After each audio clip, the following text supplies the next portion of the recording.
शांति शांति शांति। लक्ष्मण, भरत, शत्रुघ्न, उठो। ज्योतिर्गमय विद्यमामृतं गमय। ओम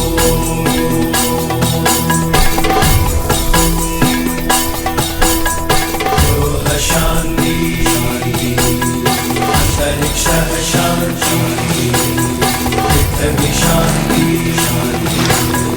आपः शांति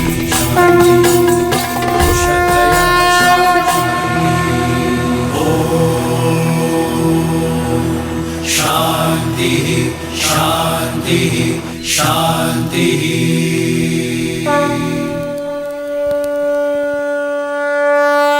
वक्रतुंड महाकाय सूर्यकोटि समप्रभा निर्विघ्नं कुरु मे देव सर्वकार्येषु सर्वदा।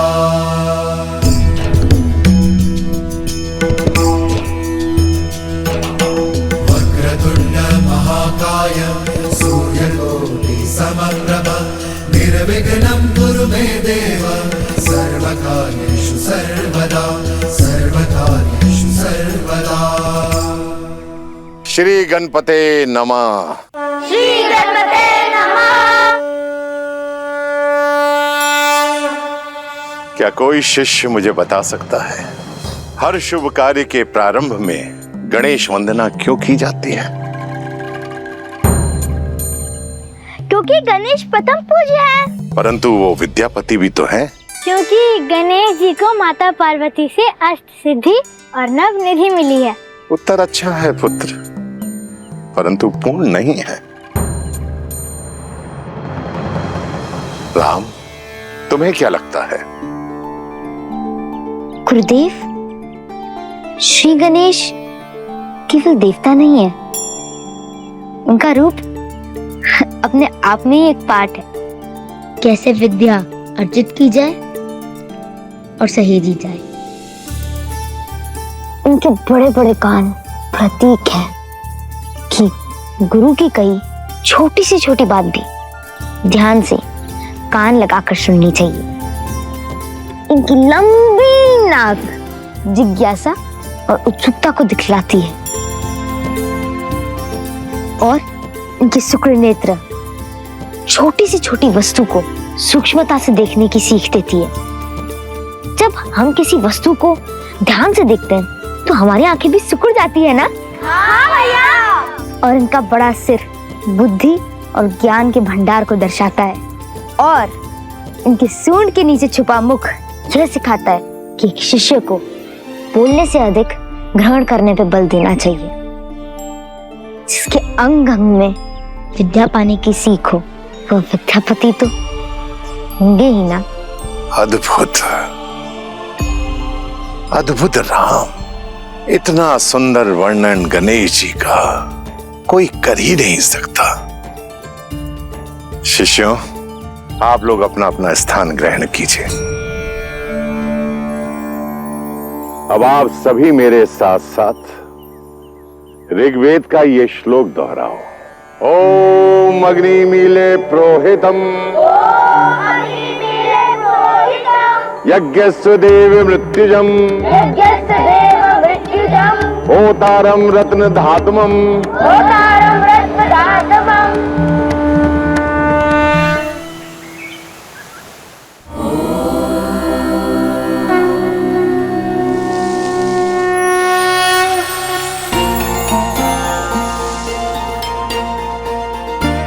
क्या कर रही हो माता?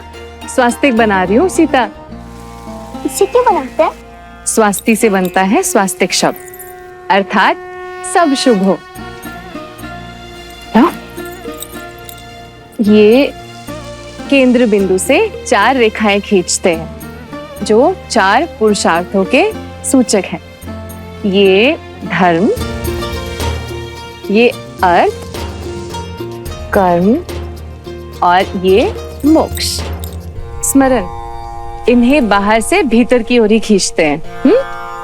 अब दक्षिण से वाम की ओर ये 4 मुक्तियों की कामनाओं की रेखाएं खींचते हैं। ये है सालोक्य, अर्थात भगवान के लोक में रहना।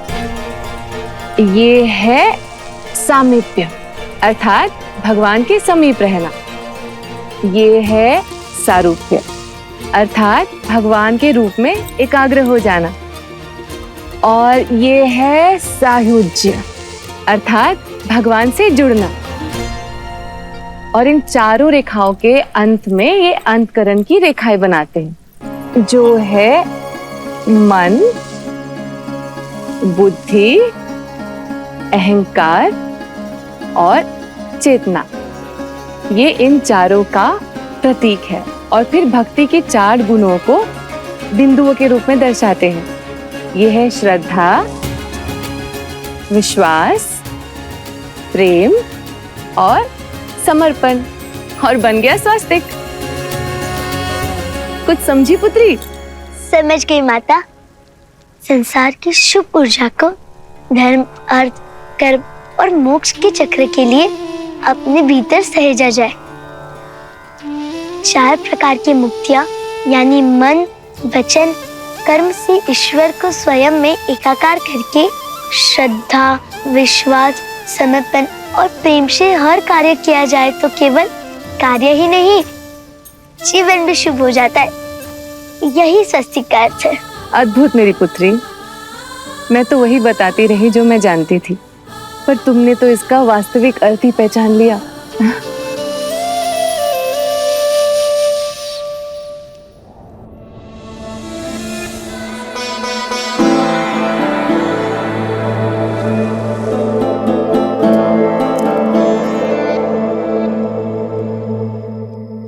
सोई नहीं महाराज?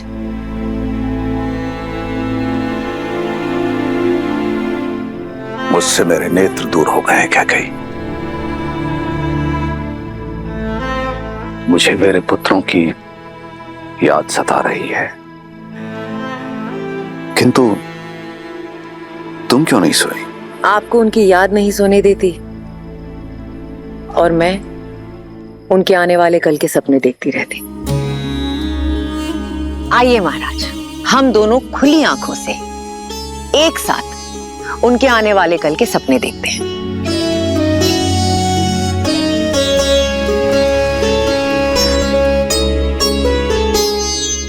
मुझे तो हर पल राम की चिंता है।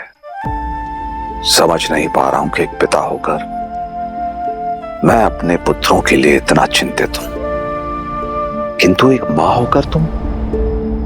जो आपके लिए चिंता है वही मेरे लिए मेरा संतोष है, मेरी सहजता है कि मेरा राम वहां है अपने भाइयों के साथ। इससे अधिक एक माता को क्या चाहिए? आप चिंता मत कीजिए।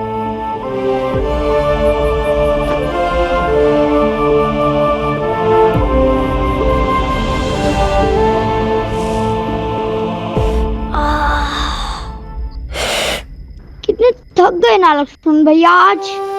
व्यायाम, शस्त्र शिक्षा, बस इतने से मैं थक गए शत्रुघ्न। हाँ बहुत पीड़ा हो रही है भैया। पीड़ा और आनंद शरीर से नहीं, मन से जुड़ी होती है शत्रुघ्न। मन को पीड़ा से परे कर लो, पीड़ा होनी बंद हो जाती है।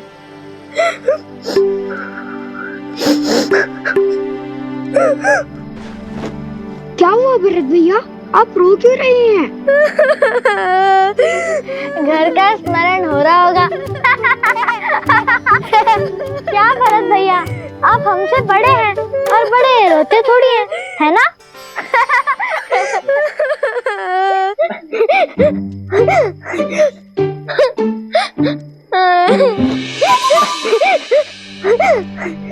क्या हुआ राम भैया? मुझे भी घर का स्मरण हो रहा है। मुझे पिताश्री के पास जाना है। मुझे काइके माँ के हाथ का भोजन खाना है। तुम्हें और शत्रुघ्न को घर का स्मरण नहीं हो रहा क्या?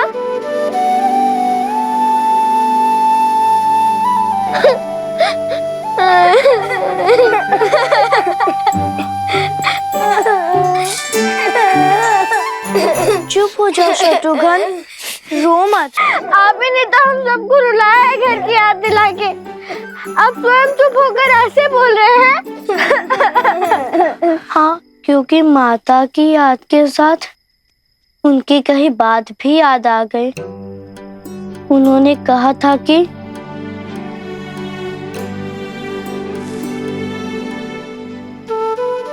उनकी अनुपस्थिति में राम भैया हमारे माता और पिता होंगे। यहाँ आश्रम में भी, महल में भी और सारे संसार में भी, है ना भैया?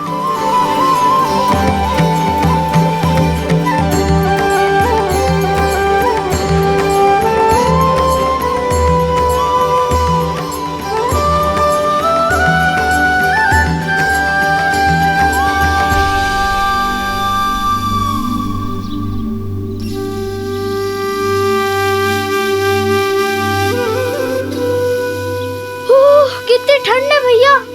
इस समय तो हम लोग अयोध्या में मीठी मीठी सी नींद ले रहे होते। कहाँ वो नर्म सैया, कहाँ ये शीतल जल। इस समय कौन नदी में कूदेगा? मुझे तो बहुत ठंड लग रही है। मैंने कहा था ना, सब मन में। अब अपने मन से ये भय निकालो और मेरा हाथ पकड़ के कूद जाओ। एक बार पानी में भीग जाओगे ना तो ये शीतल जल भी अच्छा लगने लगेगा। मैं आपका हाथ पकड़ूंगा भैया। क्यों? हाथ पकड़ के आप उनमें साहस भर देंगे? उन्हें क्या डर लगता है? सच में लक्ष्मण, जल से भय तो लगता है मुझे। अगर भरत हाथ पकड़ेगा तो थोड़ा साहस बढ़ जाएगा। मेरा हाथ पकड़ो भरत।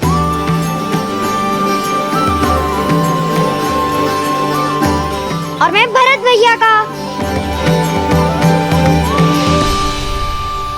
भैया, ढोंग कर रहे हो ना? कल भी आप रोने का अभिनय कर रहे थे ताकि भरत भैया को बुरा ना लगे। यदि मैं अभिनय कर रहा था तो तुम क्यों रोए? मुझे बुरा ना लगे इसीलिए? रोना बुरी बात नहीं होती है लक्ष्मण, मनुष्य रोते ही तो हैं। मैं आपसे बात नहीं करूंगा। स्नान तो करोगे ना?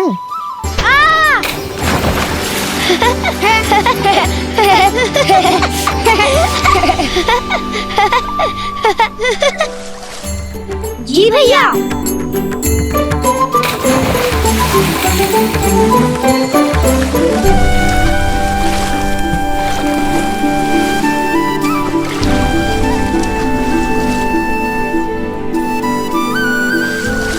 लक्ष्मण, मुझे आपसे बात नहीं करनी। आप सदा भरत भैया का पक्ष लेते हैं। उनके पास शत्रुघ्न है पर उन्हें आप भी चाहिए। उनके पास कैकेयी माँ है पर उन्हें कौशल्या माँ भी चाहिए। किंतु मुझे केवल आप चाहिए। क्या आपको मेरा स्नेह नहीं दिखाई देता? नहीं, तुम मेरी आंख जैसे हो लक्ष्मण, जिससे हम सब देखते हैं पर वही हमें दिखाई नहीं देती। बस एक आभास होता है कि हमारे साथ सदा है।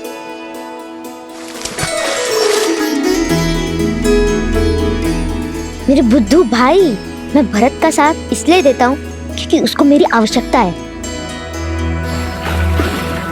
पर तुम मेरी आवश्यकता हो। एक तुम ही तो हो जो मेरे बिना समझाए मेरी हर बात, हर भाव समझ लेते हो।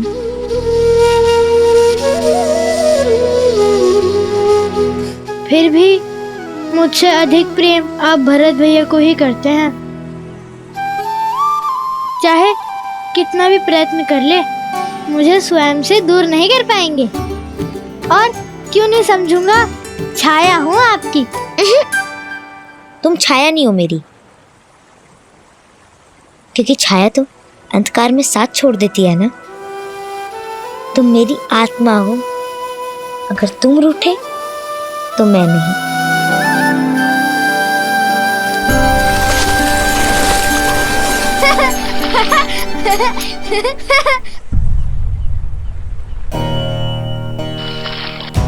राम भैया,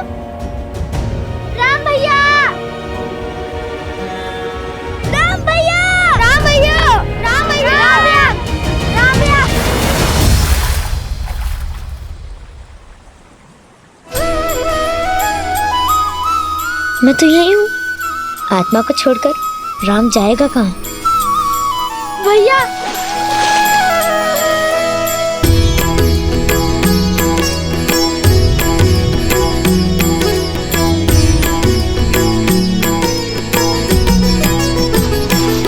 हो नर नारायण सरी से सुभ्राता, जगपालक विशेषी जन त्राता।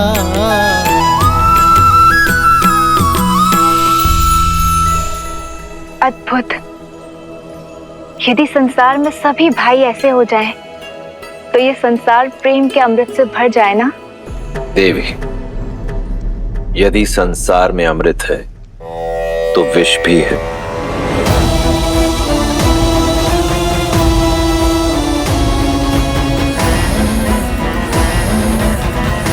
प्रकाश है तो अंधकार भी।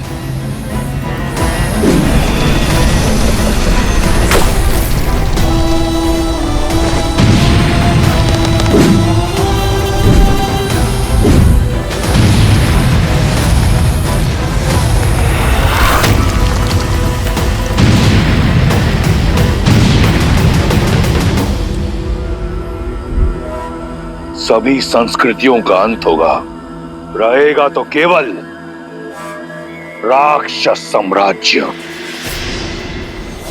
वयम रक्षामः।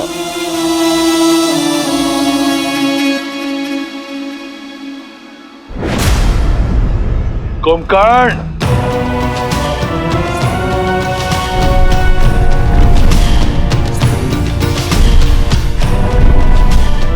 आदेश भैया, जागते हुए तुम अमर हो और अजय भी। तो जाओ, अपने अजेता से बनाओ अपने भाई को विजेता। जो आदेश भैया।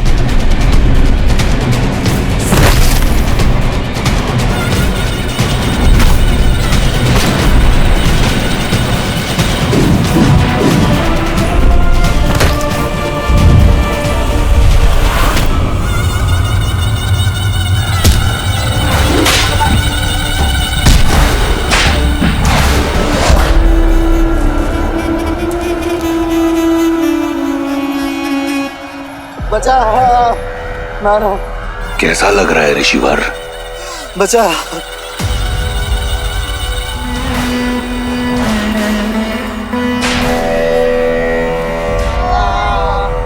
इतना तड़पाओ इन ऋषियों को कि देवताओं को भूलकर राक्षसों को पूछने लगे।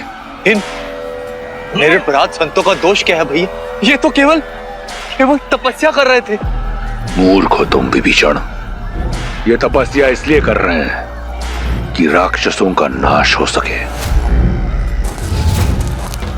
सहस्त्रों वर्ष तप की अग्नि में जलने के बाद हमें वरदान मिला है, और हमारे रहते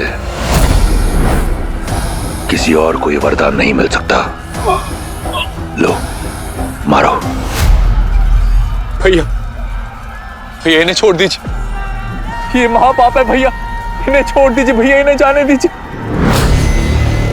आज तक पाप की परिभाषा देवताओं ने दी है, आज से पुण्य की परिभाषा राक्षस लिखेंगे।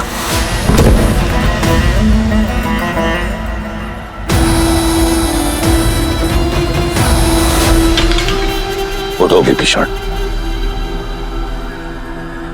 मैं जानता हूं कि तुम मुझसे बहुत प्रेम करते हो, और मैं भी तुम्हें एक भाई की तरह नहीं, एक पुत्र की तरह चाहता हूं।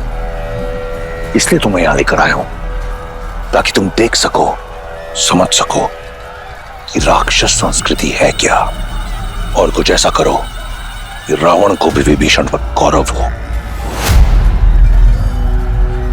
किंतु भैया, मैं स्वयं आपको अपने अंत की ओर जाते नहीं देख सकता। आप इतने महापाप कर रहे हैं भैया कि मुझे आपके लिए डर लग रहा है भैया। भैया, इससे पहले कि आपका अंत हो, आप मेरा अंत कर दीजिए। आप मुझे मार दीजिए भैया, आप मुझे मार दीजिए। मूर्ख हो तुम विभीषण। कौन मार सकता है तुम्हारे भाई को? ना देवता, ना असुर, न राक्षस न यक्ष न गंधर्व न किन्नर, न पशु न पक्षी न नाग न कीट न भूत न पिशाच न विताल, नर।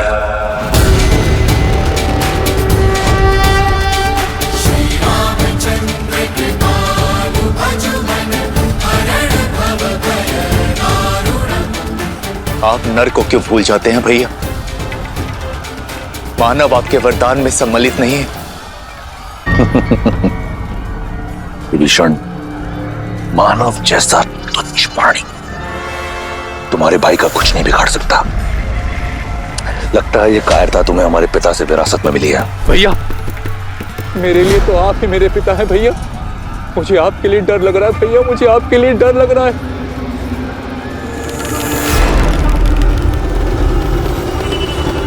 तुम्हें मेरे लिए डरने की आवश्यकता नहीं। कुछ नहीं होगा तुम्हारे भाई को, और तुम्हारे इस डर को काटने का मार्ग ढूंढ लिया है मैंने।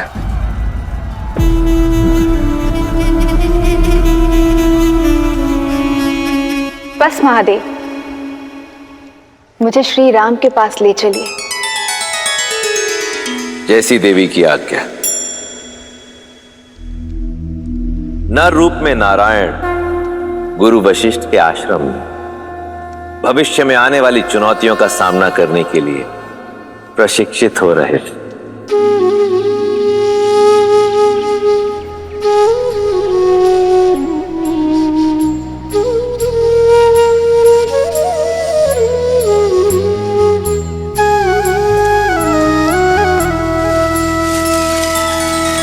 श्री रामचंद्र कृपालु भजु मन हरण भव भय दारुणम, नव कंज लोचन कंज मुख कर कंज पद कंजारुणम। भगवान के अवतार का केवल नहीं गुणगान है, कैसे नारायण बने नर इसका पावन ज्ञान है। सिया राम, सिया राम, सिया राम, सिया राम।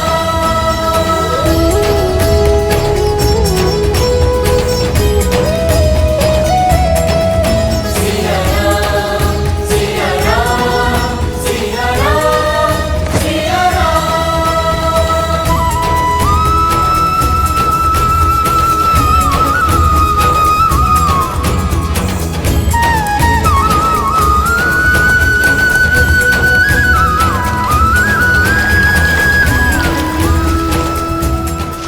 कितने सुंदर पुष्प है, तोड़ लेता हूँ। नहीं भरत, बिना बात के किसी चीज को तोड़ना नहीं चाहिए, ठीक है?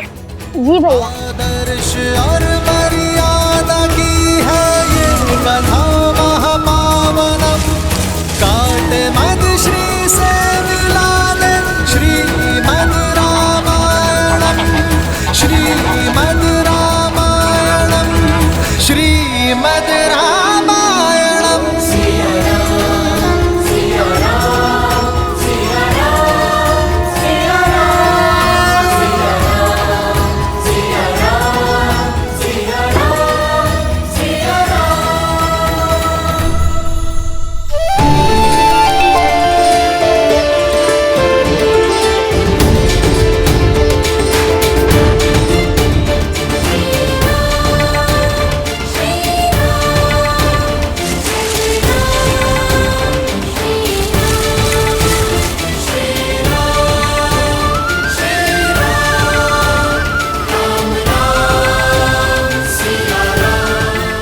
ये सभी पौधे देख रहे हो? ये सभी पौधे अश्वगंधा के पौधे हैं, जिन्हें युगों युगों से वैद्य औषधि बनाने में उपयोग करते हुए आए हैं। देखो इन्हें।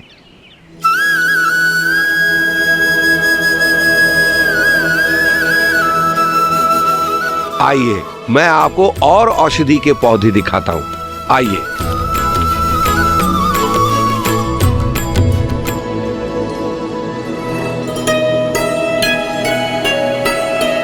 पता है कुमार आपको?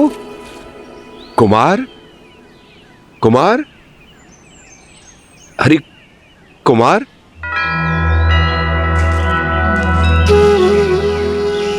उनमें भी जीवन है आचार्य। यह अपनी मार्ग चली जाए, फिर हम चलते हैं।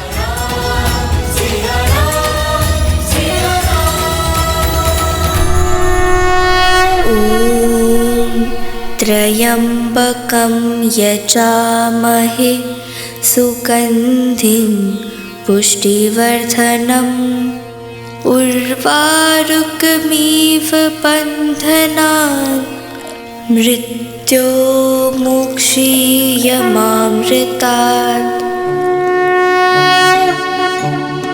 नमः शिवाय नमः शिवाय नमः शिवाय नमः शिवाय नागेन्द्रहाराय त्रिलोचनाय अस्माकरागाय महेश्वराय नित्याय शुद्धाय दिगम्बराय तस्मै नकाराय नमः शिवाय।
राजन, देवी गार्गी पधारी है।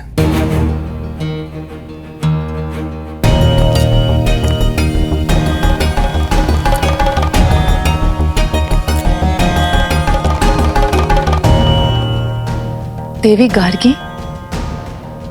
वो तो केवल तब आती हैं जब शास्त्रार्थ करना हो।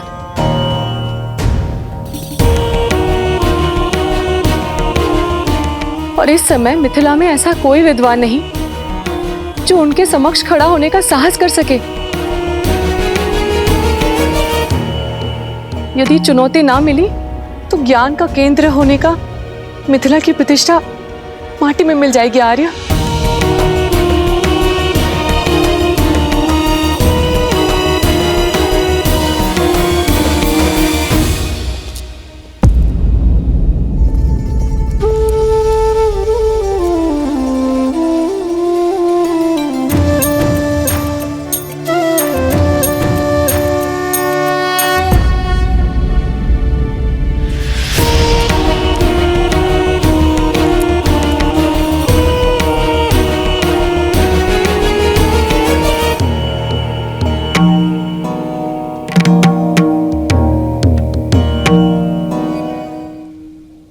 याज्ञवल्क्य जैसे ज्ञानी को भी शास्त्रार्थ में पराजित कर देने वाली विदुषी गार्गी को जनक का प्रणाम।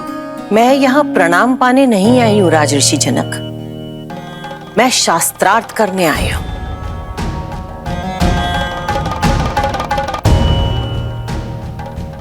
क्या हुआ? क्या यहाँ ऐसा कोई नहीं है जो मेरी चुनौती स्वीकार कर सके? मिथिला में कोई ज्ञानी नहीं बचा जो मुझे चुनौती दे सके। क्या ये शिव धनुष ही यहाँ के आकर्षण का केंद्र बनकर रह गया है राजन? पिताश्री की आज्ञा हो तो मैं माता गार्गी से चर्चा करना चाहूंगी।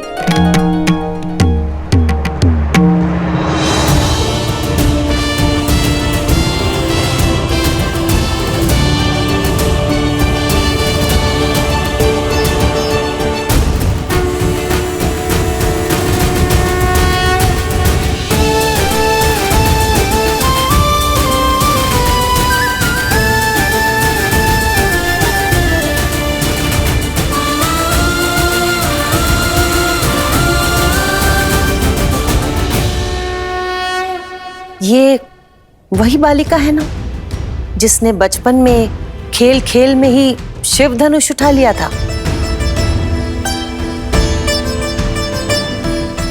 शक्तिशाली हो और जनक की पुत्री हो तो ज्ञानी तो होगी। तो शिव धनुष उठाने वाली सीता, क्या तुम मेरी चुनौती का बीड़ा उठा पाओगी?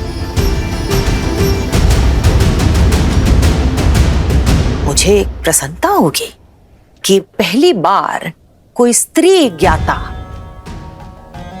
मेरे साथ शास्त्रार्थ करेगी, क्योंकि अब तक तो केवल पुरुष ही पराजय का स्वाद चखते आ रहे हैं।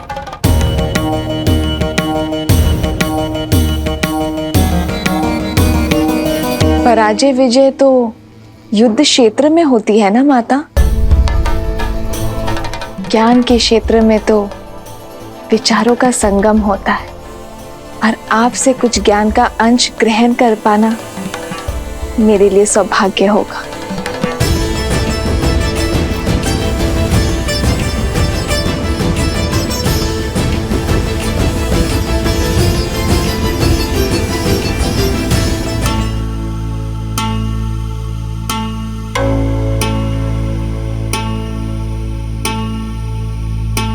ये पुष्पहार पहन लो सीता। एक ज्ञानी का ये लक्षण होता है कि वो शांत होता है, धीरज धरता है। इस शास्त्रार्थ में जो भी हारने लगेगा उसका धीरज छूटने लगेगा और वो क्रोधित हो जाएगा। क्रोध में शरीर का तापमान बढ़ जाता है और बढ़े हुए तापमान से फूल मुरझाने लग जाते हैं। जिसके भी गले में स्थित ये कमल हार मुरझाने लगेगा वो पराजित माना जाएगा।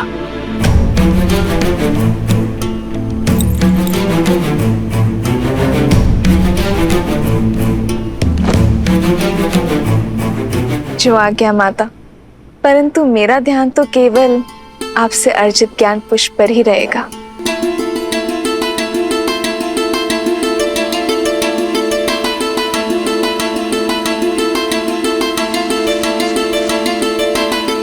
तो प्रारंभ करें सीता? अवश्य। सबसे पहले मुझे ये बताओ कि तीनों लोकों में सबसे ज्यादा शक्तिशाली अस्त्र कौन सा है? महादेव का पशुपतास्त्र, ब्रह्मा का ब्रह्मास्त्र, या फिर नारायण का नारायण अस्त्र?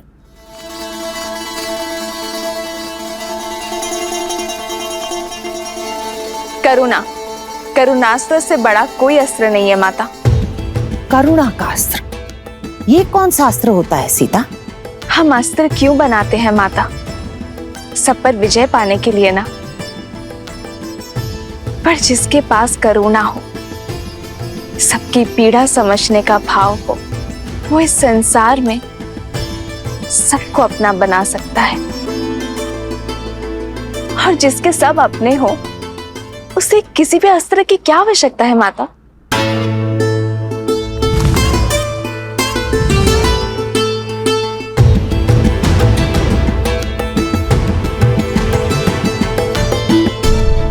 अच्छा, अब मुझे ये बताओ कि सबसे ज्यादा महत्वपूर्ण समय कौन सा होता है और सबसे ज्यादा महत्वपूर्ण व्यक्ति कौन होता है? सबसे महत्वपूर्ण समय है वर्तमान, ये पल, ये घड़ी, क्योंकि जो बीत गया वो लौटेगा नहीं, और जो समय आया ही नहीं उस विषय में क्या कहा जा सकता है? और सबसे महत्वपूर्ण व्यक्ति वो है जिसके साथ हम अभी इस समय हैं, जैसे आपके लिए मैं और मेरे लिए आप, माता गार्गी। अद्भुत,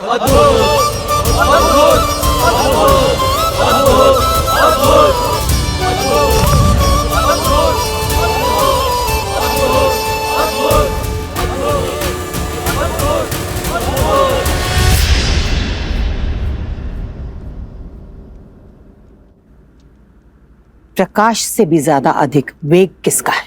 मन का, जो पल भर में तीनों लोगों के पार जा सकता है।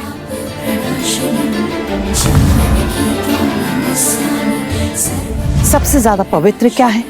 अग्नि, जिसका भोग लगाती है उसे पवित्र कर देती है। सबसे ज्यादा शुभ क्या है?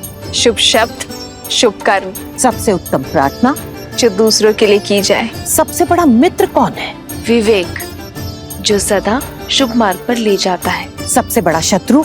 अहंकार। सबसे ज्यादा सुंदर आभूषण कौन सा है? विनम्रता। सबसे बड़ा पराक्रम? त्याग। सबसे बड़ी विजय? स्वयं पर।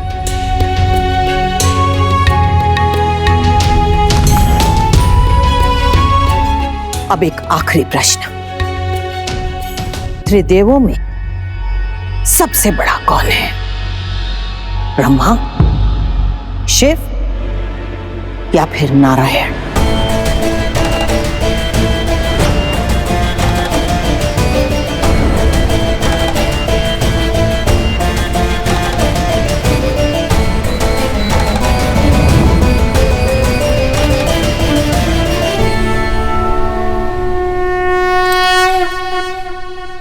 नर।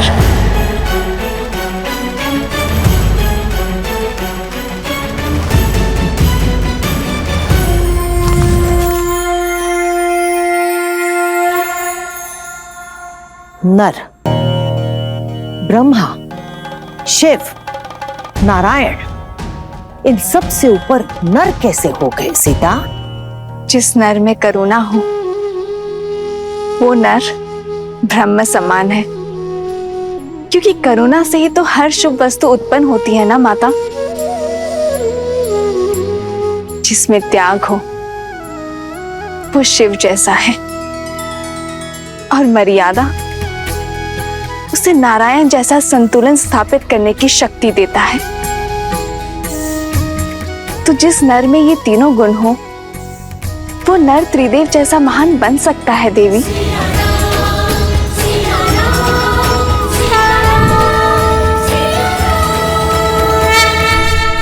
अद्भुत बुद्धि की धनी है जनक पुत्री सीता।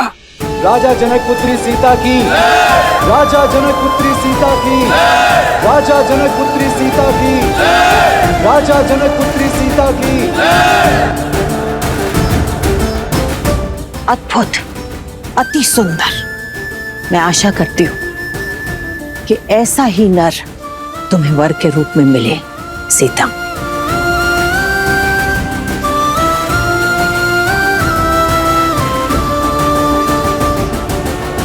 मैं यहाँ शास्त्रार्थ करने के लिए तो आती रही हूँ राजा जनक, पर इस बार शास्त्रों का और जीवन का जो ये नया रूप मुझे सीता ने समझाया है, मैं इससे बहुत प्रभावित हुई हूं।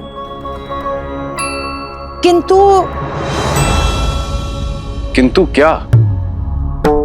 मुझे आपके लिए बहुत चिंता हो रही है राजन। ऐसा क्यों कह रही हैं आप देवी गार्गी?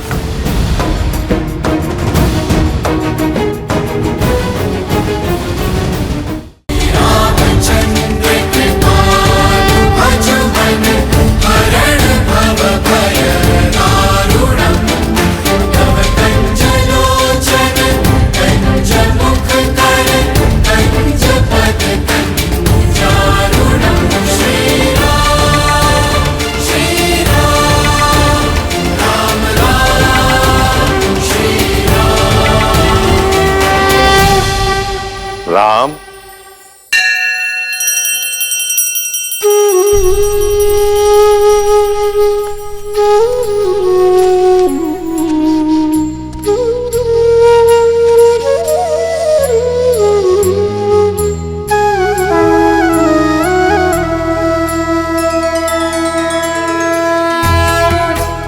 यशस्वी भव।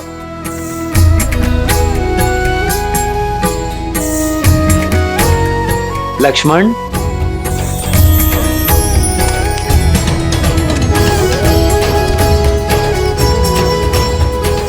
भरत, शत्रुघ्न,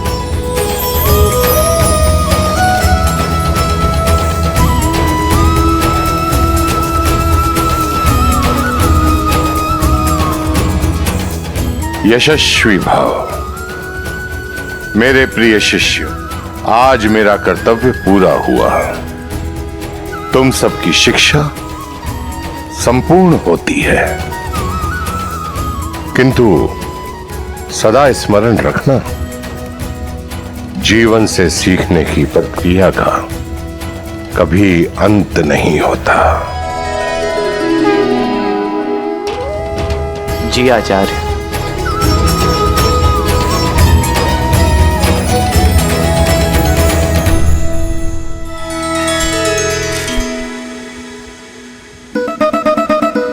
अब खा भी लो नंदिनी। देखो, जब तक तुम चारा नहीं खाओगी मैं जाऊंगा नहीं।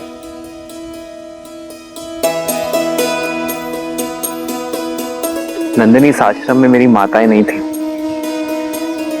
तुमने मुझे स्नेह दिया, पर मैं भी तुमसे उतना ही प्रेम करता हूं।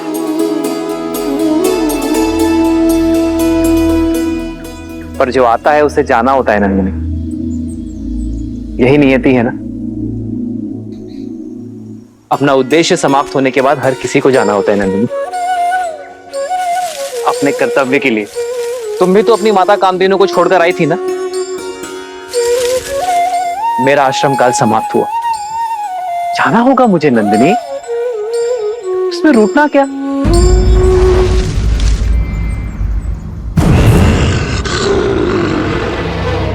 मैं आता रहूंगा तुमसे मिलने। देखो, अब मौन होकर चारा खा लो, और कल से कोई और आएगा तुम्हें खिलाने तो शांति से खाना। देखो नंदिनी, अगर तुमने चारा नहीं खाया तो मैं रूठ जाऊंगा, चला जाऊंगा मैं यहां से। नंदिनी, मैं सत्य कह रहा हूं, मैं चला जाऊंगा।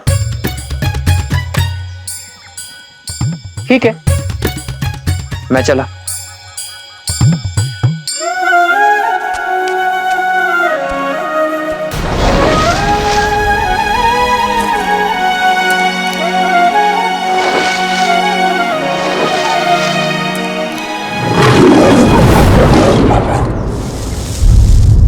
नंदिनी,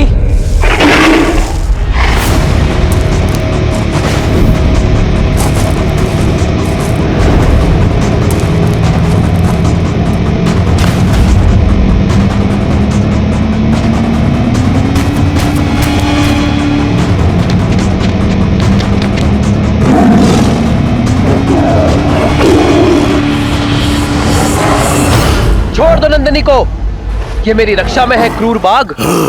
भूखे को क्रूर कहते हो राम? जो शरीर विधाता ने दिया उसे भोजन देने का प्रयास क्रूर कैसे हो सकता है? प्रकृति ने मुझे बनाया ही ऐसा है कि अन्य पशुओं को खाकर जीवित रहूं।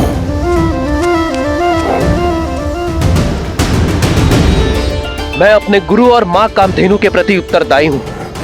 मेरे धर्म के आड़े मत आना, अन्यथा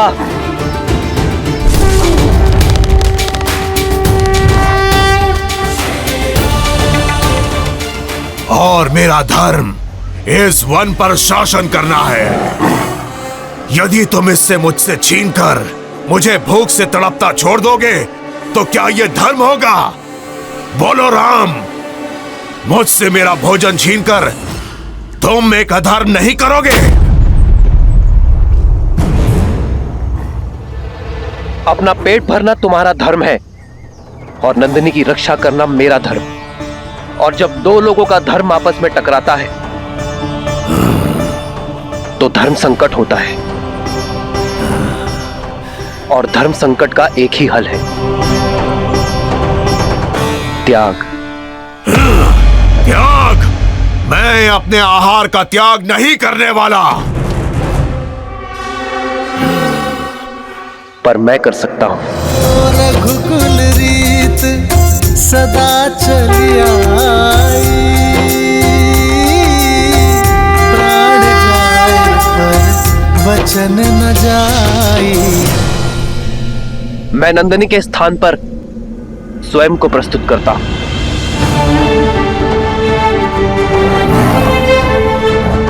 नंदिनी को मुक्त कर दो और मुझे अपना आहार बना लो। तुम्हें भोजन मिलेगा और मेरे कुल की प्रतिष्ठा भी बनी रहेगी। एक गाय के लिए अपने प्राणों की आहुति दोगे? मूर्ख मत बनो। चारों ओर देखो, कोई नहीं यहाँ। किसी ने हमारी बात नहीं सुनी। यदि तुमने कहा बाघ ने नंदिनी का आखेट किया तो कोई भी तुम्हें दोष नहीं देगा। दुर्घटनाएं घटती हैं। सत्य कहा, कोई नहीं है यहां, कोई नहीं देख रहा है हमें। यदि सबको सूचना मिलती है कि एक बाघ ने राम को खा लिया तो कोई तुम्हें दोष नहीं देगा। दुर्घटनाएं घटती हैं, कोई नहीं देख रहा है, इसलिए मैं अपने कर्तव्य छोड़ने का पाप नहीं कर सकता, क्योंकि अपने कर्तव्य के लिए त्याग से अधिक शुभ और कुछ नहीं।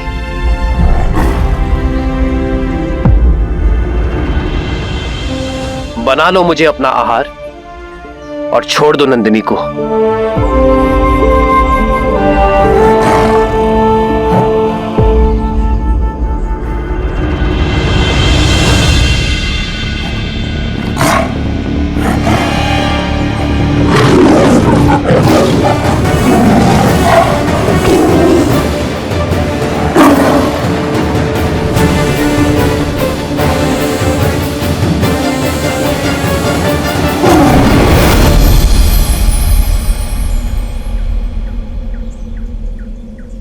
राम, नंदिनी सुरक्षित है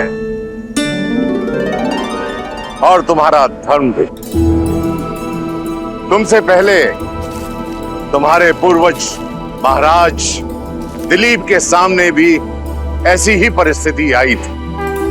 उन्होंने भी वही किया जो आज तुमने किया।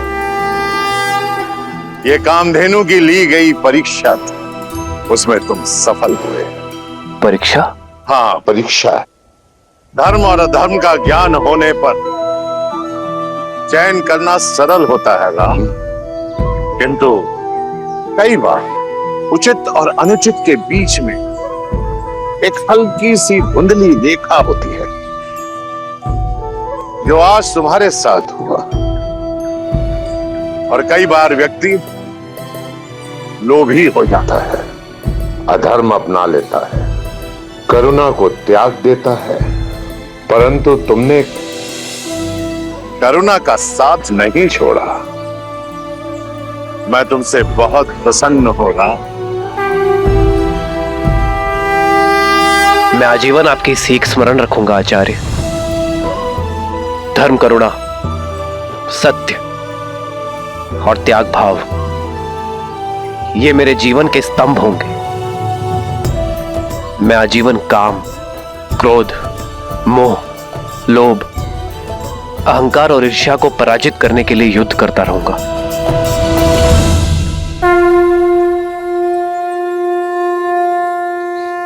यशस्वी भव राम, यशस्वी भव।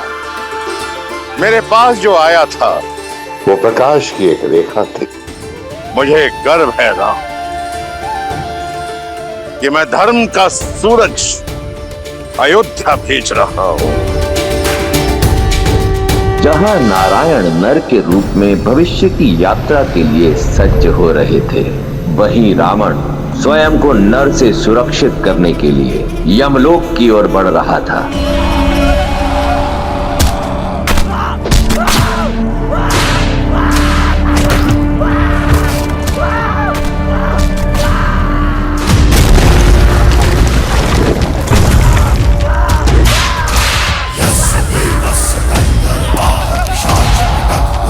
यम, कहो, समक्ष आओ।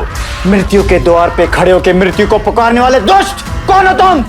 महाकाल का एक भक्त, काल के देव का काल।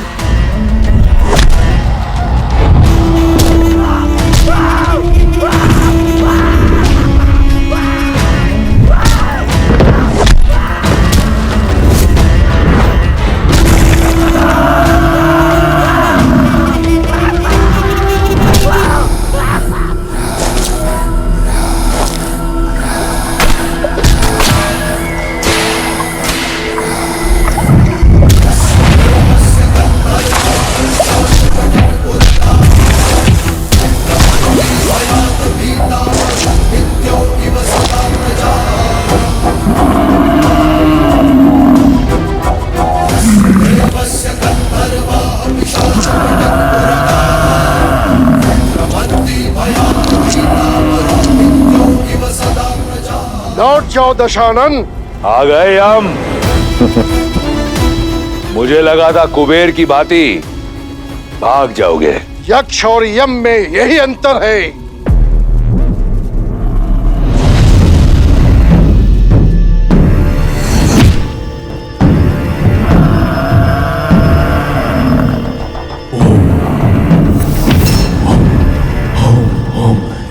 काल को ललकारने वाले अकाल मृत्यु को प्राप्त करते हैं।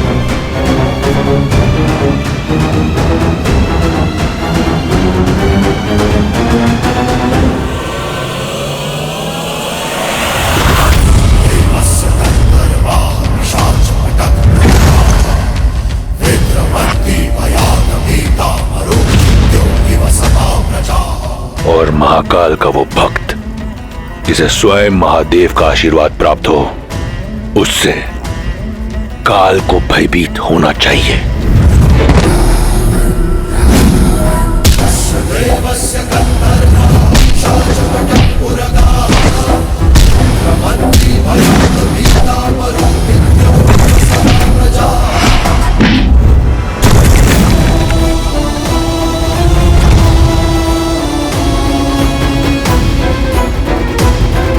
मूर्खता मत कर रावण। ब्रह्मदेव के दिए वरदान का अनुचित लाभ मत उठा। उसी वरदान के अनुसार तुम मुझे मार नहीं सकते। सोचता हूं आज मृत्यु को ही मृत्यु दे दूं।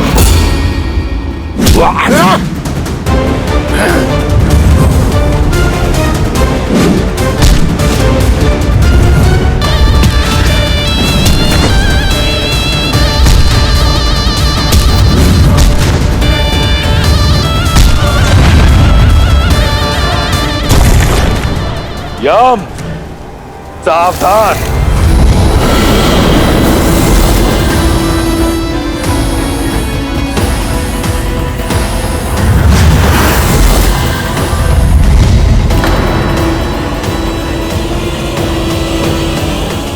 रुक जाओ दशानन।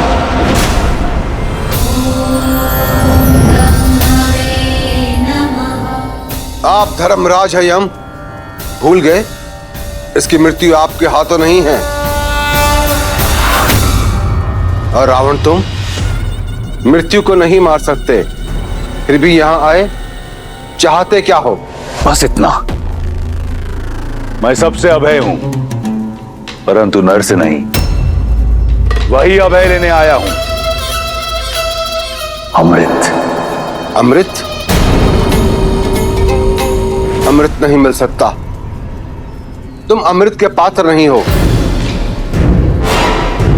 जानता था।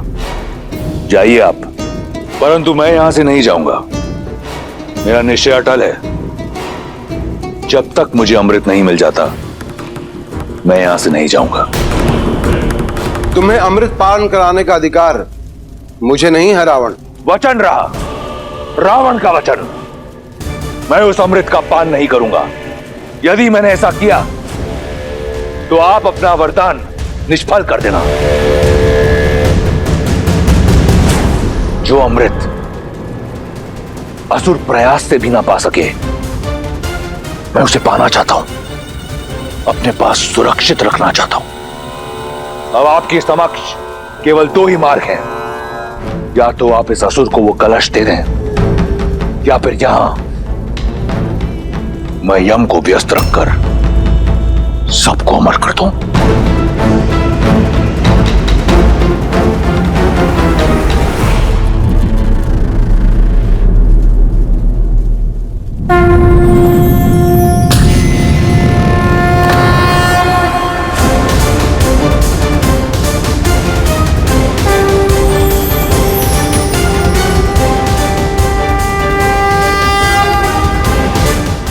उत्तम, अति उत्तम। वचन रहा, मैं इसका पान नहीं करूंगा। यह सर्वदा मेरे साथ सुरक्षित रहेगा।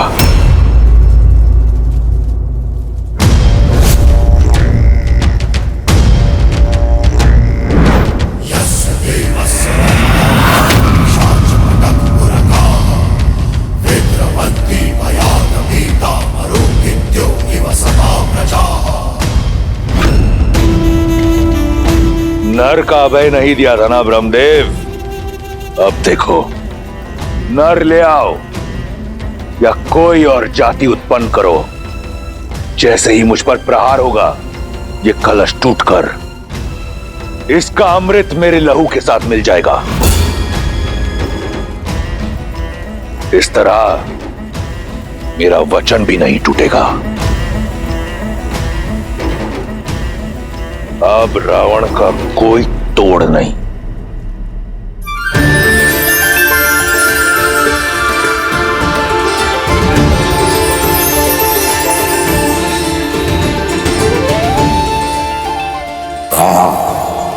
आकाश में झूलता यह हरा रंग इस बात का प्रतीक है कि राजकुमार गुरुकुल से अयोध्या के लिए प्रस्थान कर चुके हैं। श्री रामचंद्र की जय! श्री रामचंद्र की जय! श्री रामचंद्र की जय! श्री रामचंद्र की जय!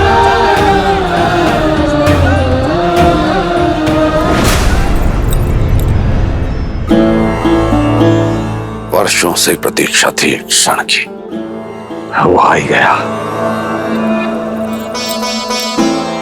प्रतीक्षा तो हमने भी की है, अपने पुत्रों के लौटने की,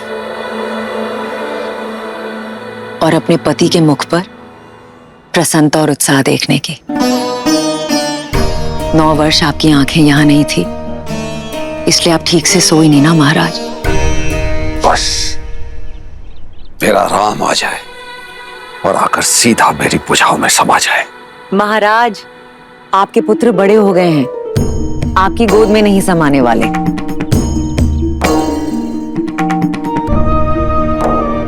हम तो ये भी नहीं जानते कि हमारे पुत्र दिखते कैसे हैं महाराज। ये निर्दयी समय कितने वेग से दौड़ता है ना। अपने नन्हे मुन्ने आंखों के तारे भेजे थे हमने गुरुकुल, और आज जो लौट कर आ रहे हैं वो अयोध्या की प्रजा की आंखों के सूर्य हैं। कितनी आशाएं, कितने दैत्व बंधे हैं राम से। आज के पश्चात राम का जीवन सदैव के लिए बदलने वाला है। क्या जाने नियति हमारे पुत्रों को किस ओर लेकर जाएगी। किंतु मैं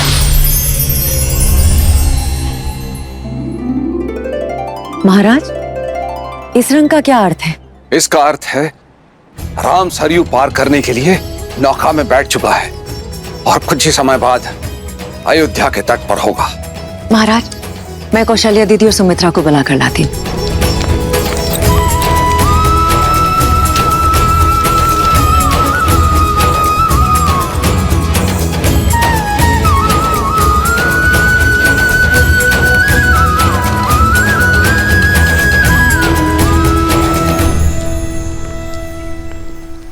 क्या हुआ महारानी, ऐसा क्यों प्रतीत हो रहा है कि आप किसी बात को लेकर चिंतित हैं? देवी गार्गी ने जो कहा वो सुनने के बाद एक माँ चिंतित कैसे ना हो महाराज। आप देवी गार्गी की कही हुई बात को इतनी गंभीरता से क्यों ले रही है महारानी सुनैना? हो सकता है उन्होंने जो कुछ कहा हो हंसी ठिठोली में कहा। हाँ, पर उन्होंने जो भी कहा सच ही तो कहा है ना महाराज। और वो बात कहीं ना कहीं मेरे मन में अटक गई है। क्या सीता के लिए योग्य वर मिल पाएगा? अवश्य मिले। ऐसे क्यों कह रही हैं आप? हमारी पुत्री तो असाधारण है। इसी बात की तो चिंता है महाराज कि हमारी पुत्री असाधारण है। नदी कितनी भी बेगवती क्यों ना हो, यदि उसे उचित मार्ग ना मिले तो वो सागर तक ना पहुंचकर बीच में ही कहीं खो जाती है। हमें सीता के लिए उचित वर ढूंढना प्रारंभ कर देना चाहिए महाराज।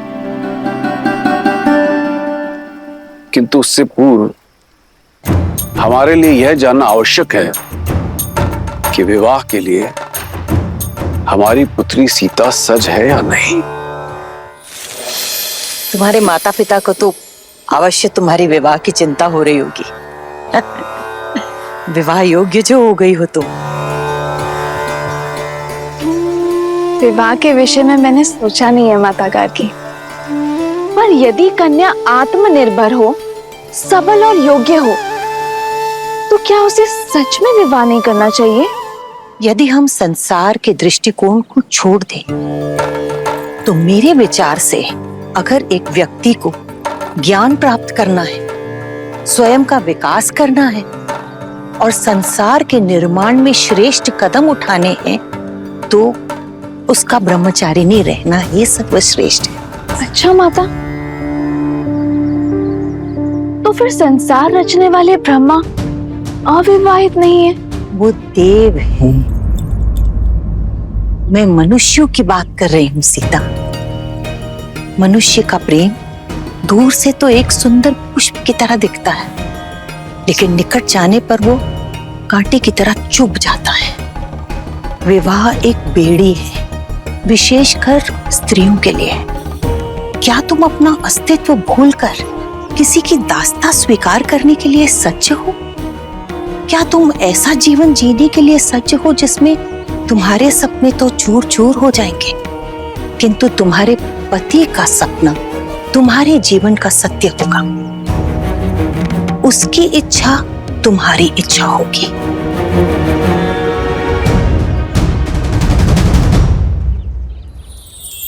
क्षमा चाहती हूँ माता गार्गी, पर जैसे आपने कहा कि दृष्टिकोण की बात है, तो मेरी दृष्टि में विवाह रास्ता नहीं,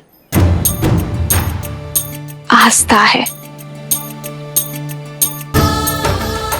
एक ऐसा संबंध जहां दोनों को एक दूसरे के लिए सम्मान हो,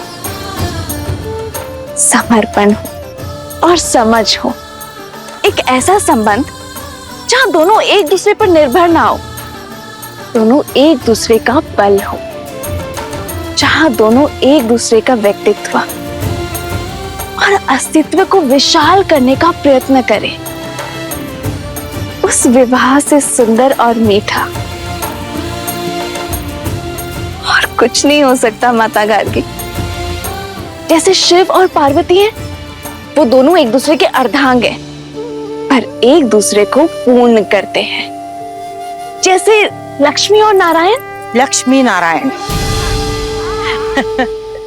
वो लक्ष्मी जो सदा विष्णु के चरणों में पड़ी रहती है, और जब विष्णु विश्राम करते हैं तो लक्ष्मी उनकी सेवा में तल्लीन रहती है।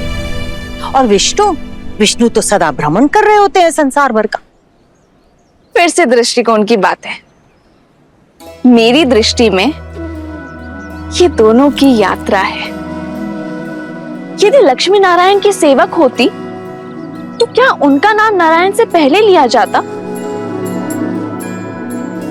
लक्ष्मी का नारायण के चरणों में होना उनकी सेवक का नहीं, विष्णु को जगाने का प्रतीक है।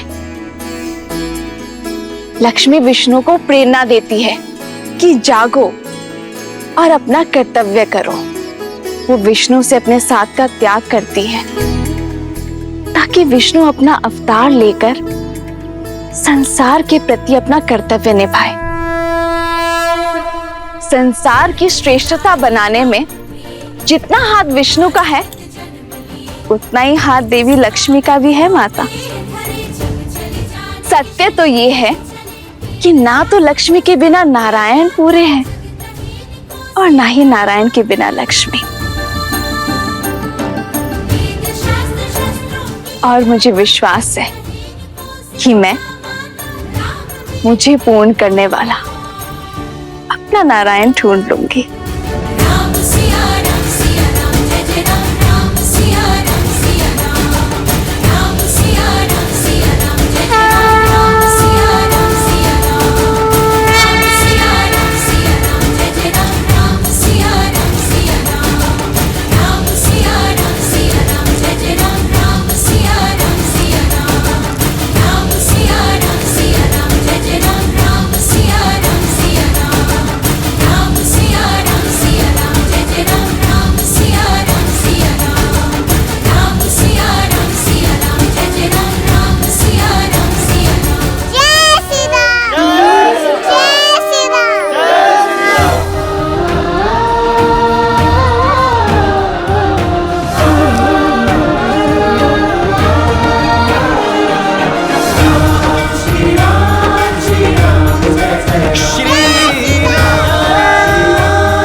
भैया रथ पे चलते हैं। रथ में चले तो अयोध्या के सामीप्य का आनंद कैसे मिलेगा शत्रुघ्न? राम भैया केवल माता पिता के नहीं, सर्वप्रथम अयोध्या के हैं, अपनी प्रजा के हैं। आइए भैया, चलिए भैया। श्री रामचंद्र की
चर मोहा जिन्ह बिथी बिह रही सब भाई, थकत हो ही सब लोग लुगाई। कौशलपुर बासी नर नारी, वृद्ध अरु बाल, प्राण हुते प्रिय लागत सब, कहूँ राम कृपाल।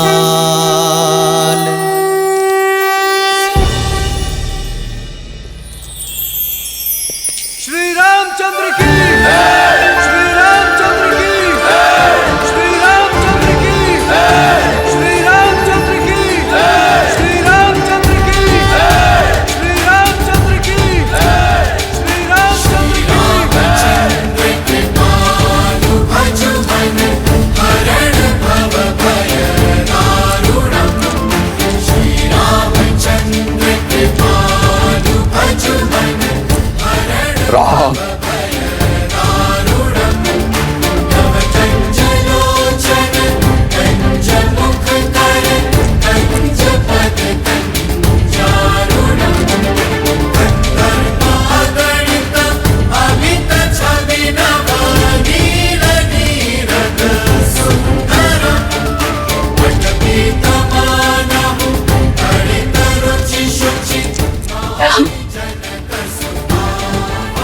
देखिए दीदी, हमारा राम कितना बड़ा हो गया है।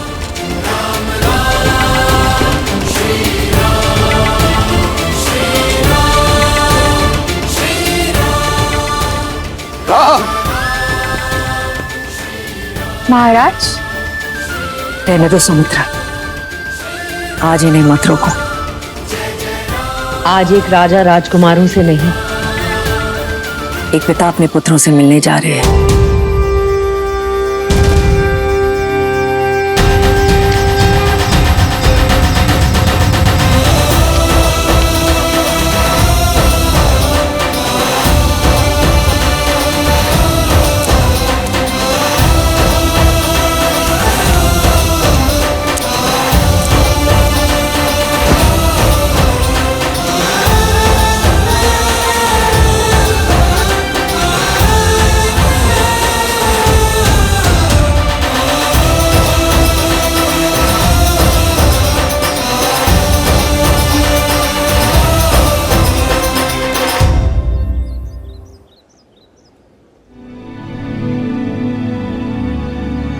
राम, कैसे बताऊं तुम्हें, तुम्हारे बिना एक एक पल किस प्रकार बिताए हैं मैंने।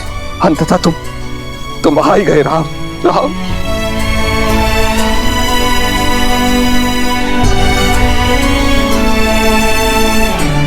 मेरे राम। जी पिताश्री, गुरु वशिष्ठ के आशीर्वाद से हमारी शिक्षा संपूर्ण हुई। प्रणाम गुरुदेव। यशस्वी था। भूल हो गई गुरुदेव। राम के स्वागत को इतना आतुर था कि किसी और पे दृष्टि गई नहीं। इसमें तुम्हारा दोष नहीं है पुत्र। राम के मुखमंडल की आभाई ऐसी है कि जो भी उसे देखता है सारे संसार को भूलकर उसी में खो जाता है।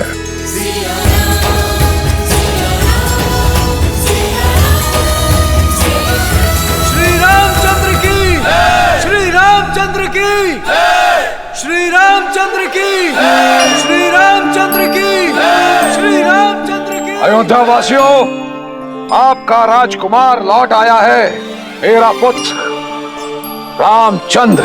श्री रामचंद्र की, श्री रामचंद्र की।